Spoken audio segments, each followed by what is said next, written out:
প্রচণ্ড ক্লান্ত একরাশ হতাশা নিয়ে যখন আকাশের দিকে তাকায়, তখন মনে হয় সৃষ্টিকর্তা উপর থেকে সব দেখছেন আর বলছেন, একটু ধৈর্য ধরো, নিরাশ হইও না, একদিন সব ঠিক হয়ে যাবে।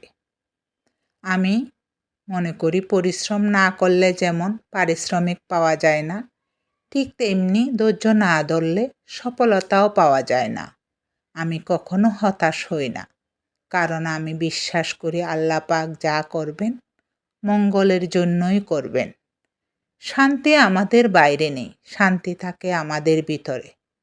যখন নিজেকে বদলাতে শিখি, আশা কমাই, রাগ কমাই, কথা কমাই, তখন জীবন ধীরে ধীরে শান্ত হতে শুরু করে। মনে রাখবেন, সাধারণ মানুষই সবচাইতে সুখী মানুষ। সাধারণতায় যে সৌন্দর্য আছে পৃথিবীর সব বিলাসিতার থেকেও বেশি মূল্যবান।